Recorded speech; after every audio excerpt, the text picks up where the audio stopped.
Few things will change your trajectory in life or business as much as learning to make effective decisions. And that is the subject of this book right here, Clear Thinking, Turning Ordinary Moments into Extraordinary Results, which offers readers the tools to identify opportunities and make the right calls. We had the opportunity to welcome the book's author, Shane Parish, and we made the right call by, asking him to join us here on the morning show. Good decision. Yes, joining us from Ottawa. Shane, good morning to you. Good morning. Thanks for having me. Well, thanks for being here. You were a cybersecurity expert at an intelligence agency, which eventually led you to blogging about decision making. Is that correct? Yeah, so I started working for a 3-letter agency about 2 weeks before September 11th. And then, as we know, the world just changed forever. And everybody was sort of thrust into all these positions and responsibilities that we didn't anticipate, we weren't quite prepared for, and we had to do our best. Part of that put me in charge of things and decisions that impacted my country and my team and other countries and troops in theater. And so I wanted to learn more about how I could be the best at making decisions and get better at that. So I started a website to sort of reconcile and reflect on all the different things that I was learning about decision making. And keep in mind, at the time, this was anonymous because I'm not allowed to have a public profile at the time. There's no LinkedIn page for me. If you Google Shane Parish, it's like some soap opera star from Australia. I may have to do that after this interview. Then you made the decision to write this book. In the book, you talk about the 4 defaults that human beings are prone to. Can you explain them?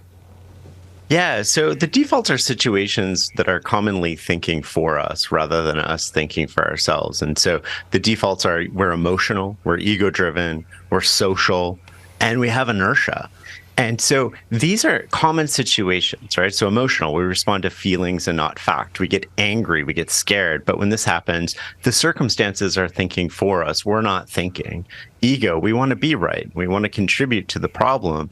But we stop looking at information that might be better. And we don't think when somebody else says something, we sort of discount it, even though it might have a valid point. Social, we just tend not to rock the boat. We want to do what everybody else is doing. We don't want to be the tall poppy and stick out. And we expect different results from that, which is part of the problem. And inertia, we tend to stay in relationships or jobs that are no longer serving us. And we find it hard to leave those things because we've been doing them for so long.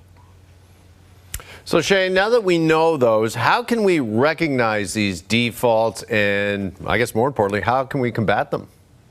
Yeah, so it can be hard to recognize when the defaults have a hold of us, right? Relying on yourself to recognize the moment or the situation, might work 20 or 30% of the time. So what can you do the rest of the time? Well, you can use safeguards and sort of automatic rules to put yourself in a better position so that they're not as strong. An example of that is sleep the night before, right? So you're less prone to be emotional if you get a good night's sleep, if you work out. Those are basic things. What if you're trying to work out? You can have an automatic rule that you work out every day. What if you're trying to avoid sending angry emails or getting caught up in the moment? Emotional, those things, you can rely on the willpower. You can also say, I'm not going to send an email past 9 p.m. Doesn't make a lot of sense to do that. And so you want to get out of these moments where you're relying on yourself to catch it. You can catch it. A great example is like somebody says something in a meeting to you, always take a breath before responding. And it's that slight pause in that moment that gives us the conscious thought, because we're animals. We are biologically wired to react without reasoning. That's what all animals do. What humans can do that no other animal can do is that we can sort of reason our way through things, but that reason is wasted if we don't use it. So something as simple as, I'm going to take a breath. And if you look at athletes, they have all these rituals and all these little things built into their routine that allow them to do this. If you look at an NBA player, they bounce the ball the same number of times before they shoot a free throw. Why do they do that? It doesn't matter if the last play was the best or worst of their career. They're centering themselves, they're focusing on the moment, they're calming down their emotions. That's what we need to do as well. So you may have answered this already. What do you believe is the biggest impediment to clear thinking? Yeah, so there's sort of 3 components to clear thinking. Positioning yourself to play life on easy mode, managing the urges that otherwise get smart people in trouble, and then thinking independently. Of those three, the one that people think the least about is sort of positioning themselves well before the decision. A great example of this is, I think a lot of people watching this have kids. One of my sons came home a couple weeks ago and he handed me this test, and he didn't do so well on this test. And he just, in his typical teenager, shrugged and said, "Hey, I did my best," and walked by.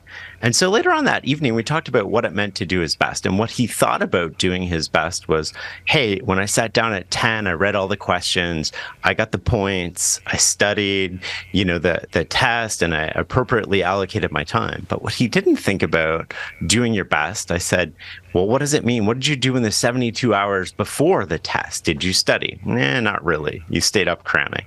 Did you get up on time? No. Did you pick a fight with your brother? Yes. Did you eat a healthy breakfast? No.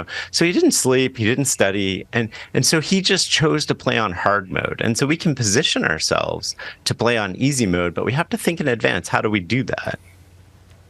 All right, all great advice, and you can find plenty more in the new book. Here it is again right here, Clear Thinking, Turning Ordinary Moments into Extraordinary Results. It is available now. Shane, thank you so much. Appreciate it. Good to see you this morning. Thanks for having me.